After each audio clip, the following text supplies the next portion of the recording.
16 सितंबर 2023 को मौजूदा chief justice काजी फाइज ईसा ने बतौर चीफ जस्टिस हल्फ उठाया। 25 अक्टूबर 2024 को ये रिटायर हो जाएंगे। बहुत सारे लोग इनके चीफ जस्टिस बनने से पाकिस्तान की अदलिया के अंदर रिफॉर्म्स देख रहे थे। वो समझ रहे थे कि पाकिस्तान के निज़ाम अदल के अंदर कोई बहुत बड़ी तब्दीली आ जाएगी। तकरीबन एक पा होने को है। बतौर वकील, बतौर कानून के एक तालिब इल्म ऐसा कुछ भी नहीं होगा।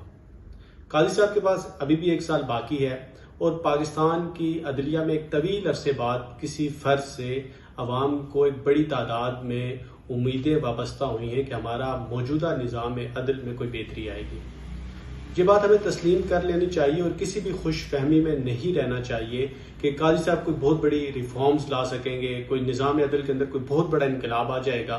अलबत्ता काजी साहब से हम क्या एक्सपेक्टेशन करते हैं बतौर कानून के एक तालिब इल्म के, जो मौजूदा निज़ाम है इसको किस तरह बेहतर किया जा सकता है, इसको एक लाइन के ऊपर, एक ट्रैक के ऊपर कैसे जो है उसका आगाज किया जा सकता है, उस हवाले से चंद एक गुजारिशात। सबसे पहले तो इस वक्त तकरीबन 2.2 मिलियन केसेस पाकिस्तान की अदालतों में ज़ेर समाअत हैं।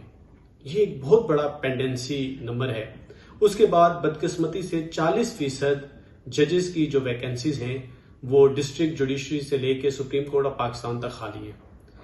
काजी फाइज ईसा साहब को ये चाहिए कि सबसे पहले तो वो किसी भी केस में प्री जुडिस होने से पहले, अपना माइंड डिस्क्लोज करने से पहले एक इंडिपेंडेंट माइंड का इस्तेमाल करते हुए और बतौर चीफ जस्टिस हम्बल वे के साथ लोगों को न सिर्फ सुने बल्कि अपना टेम्परामेंट लूज न करें। अब तक देखने में ये आया है कि बतौर चीफ जस्टिस वो अपना टेम्परामेंट लूज कर जाते हैं। दूसरी बात यह है कि वो आईनी अदालतों में जो हाई कोर्ट्स हैं और सुप्रीम कोर्ट ऑफ पाकिस्तान में जो भी वैकेंसीज खाली हैं, सुप्रीम जुडिशल कमीशन के तहत जल्द अज जल्द उन जजेस की तैनाती करें।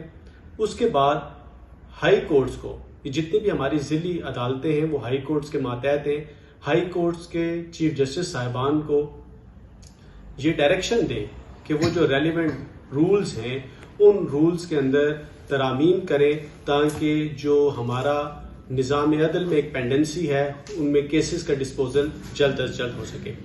उसके साथ साथ ये भी ज़रूरी है कि हमारे यहाँ जो लोअर जुडिशरी में जजेस की तैनाती है उसका जो क्राइटेरिया है वो तब्दील होना चाहिए। उसका क्राइटेरिया की वजह से पेंडेंसी बहुत ज़्यादा बढ़ रही है। उसके साथ साथ जो बहुत इंपॉर्टेंट ज़रूरी चीज़ें हैं, हाई कोर्ट में और सुप्रीम कोर्ट में जो है वो पेंडेंसी की एक बड़ी वजह यह है कि हमारे यहाँ जजेस साहिबान बहुत सारे केसेस में उनको डेट इन ऑफिस कर देते हैं, केसेस को फिक्स नहीं करते।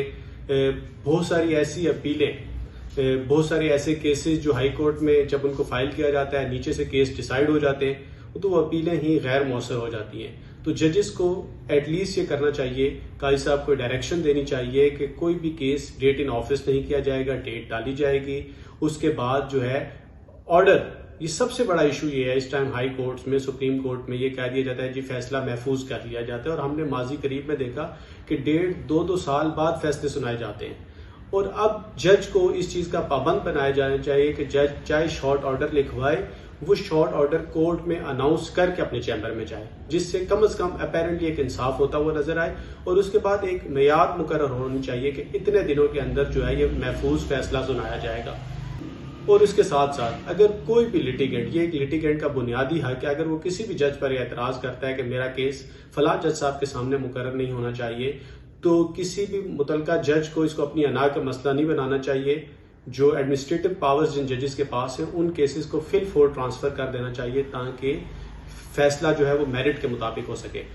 आखिरी बात जो बहुत इंपॉर्टेंट है वो ये है कि काजी साहब को कोई भी ऐसा कदम नहीं उठाना चाहिए जो सिंगल मैन रिफॉर्म्स की तरफ जाए। हमने माजी में देखा कि जस्टिस आसिफ सईद खोसा ने जो है वो ऐसी स्पीडी कोर्ट्स बनाई कि जहां पे ट्रायल जो है वो स्पीडी ट्रायल हो सके। उनके जाने के बाद वो सिलसिला मुनक़ता हो गया।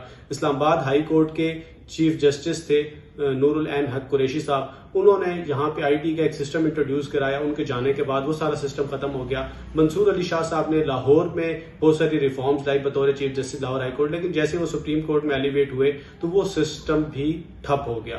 تو ایسا نہیں ہونا چاہیے کہ ون مین شو نہیں ہونا چاہیے. پورے سپریم کورٹ کو ان بورڈ لے کے, ہائی کورٹ کے ججز کو لے کے سسٹمیٹک ریفارمز کی طرف جانا چاہیے. یہ وہ چھوٹی چھوٹی ریفارمز ہیں, اگر قاضی صاحب ان کو کرنا چاہیں, اور اس میں کسی بھی قسم کی لیجسلیشن کی ضرورت نہیں ہے. یہ وہ ریفارمز ہیں جن ریفارمز کو کرنے کے بعد نظام عدل کے اندر ایک ڈائریکشن کا تعین ہو جائے گا کہ یہ ہمارا نظام عدل صحیح سمت میں جا رہا ہے.